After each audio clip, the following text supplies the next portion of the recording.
哪儿？这是咱未来的金疙瘩。姨娘，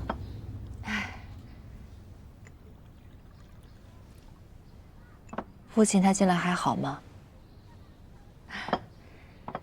都挺好。看到你在长安如此富足，姨娘也很是欣慰。你父亲在洛阳时时惦念着你。这些胡饼是他特地叫我带来给你吃的。他为何不亲自过来？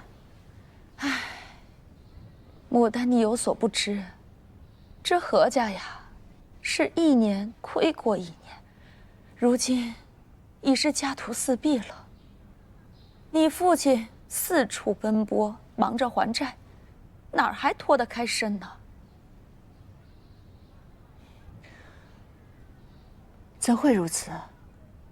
父亲当年也是数一数二的商户，怎么会沦落到如此境地？你又不是不知，你和刘畅成亲那年，何家为你贴补进去多少啊？后来你从刘家逃走，那众人都以为你死了。刘家不仅不再帮衬，反而还处处为难，我们哪儿斗得过关呢？那其他人也是见风使舵的，这生意还怎么做呀？牡丹，你如今这潇洒快活，可是整个何家的安危换来的呀。我明白了，我收拾一下细软，回趟洛阳，与父亲商量一下解决之法。别！你父亲的性子你又不是不知道，他可不就是拉不下脸才让我来找你的吗？那你就算回去了，他也不会见你的。可若是我不回去，我如何帮父亲打点生意呢？说的也是啊，你们父女俩啊，姨娘知道，这心里都记挂着对方。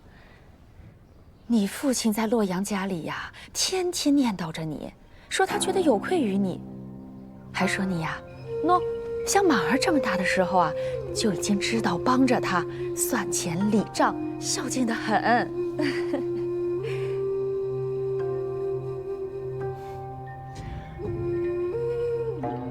如今父亲有难，哪怕他不见我，我也不会坐视不管。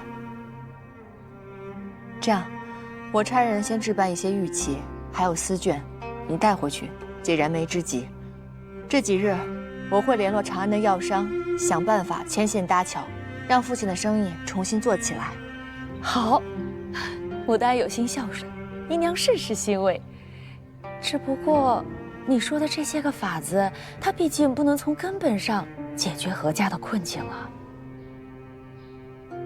姨娘这是什么意思啊？姨娘跟着你父亲这些年，生意的事情也算是略知一二，你又何必瞒着姨娘呢？长安城谁人不知，这方圆才是你身材的根本呐。不是父亲叫你来的。牡丹何出此言呢？自然是你的父亲叫我来的。我深知父亲的秉性，他对母亲用情至深。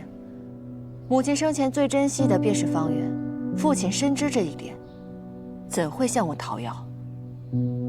姨娘瞒着父亲来到了长安，还真是煞费苦心啊。但可惜，你从我这里得不到一分一毫，更夺不走这个方圆。来人，送客。请吧。牡丹，你误会了。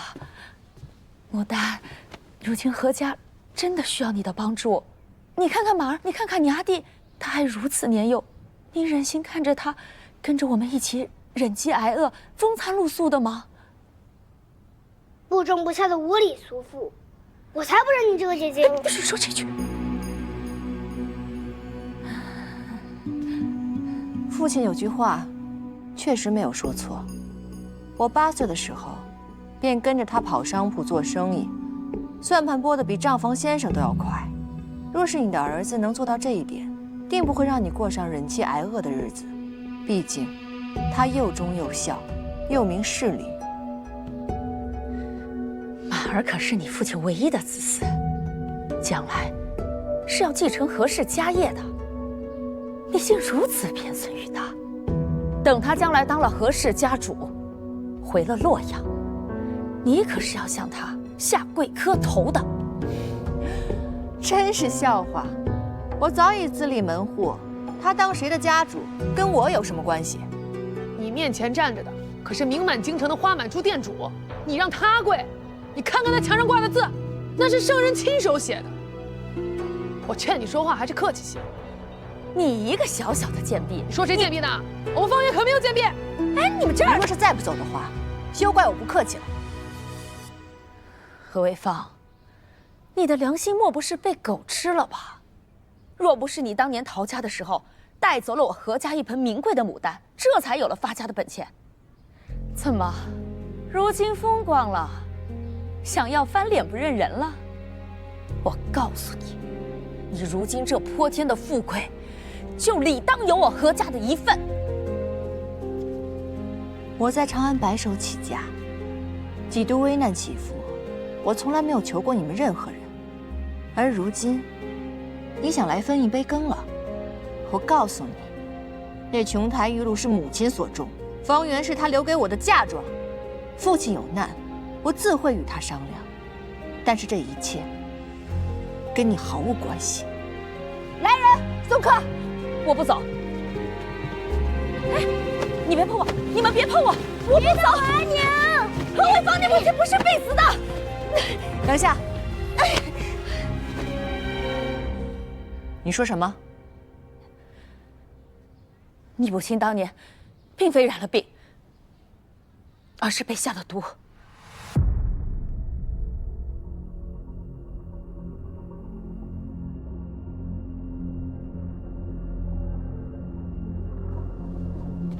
走。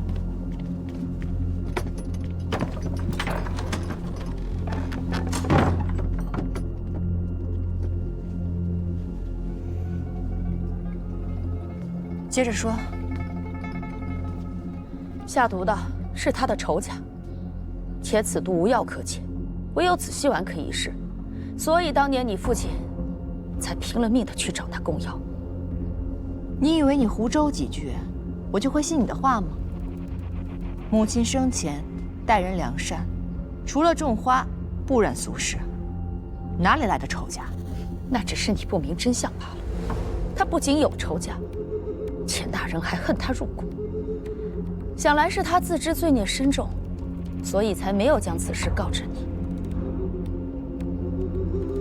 你仔细想想，是什么样的恶疾会突然发作，且短短数月便撒手人寰？你是自小接触药材的人，可曾见过这样的怪病？如何证明你说的是真的？我知道此人是谁。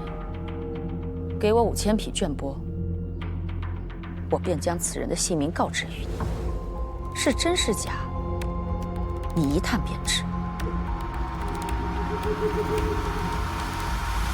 好，我答应你。这个吴红是洛阳人，曾在长安做贵人家仆。几年前，他回老家探过一次亲，正是何夫人生病那段时间，日子对得上。他回洛阳探亲前，一直住在长安，应当和母亲无冤无仇。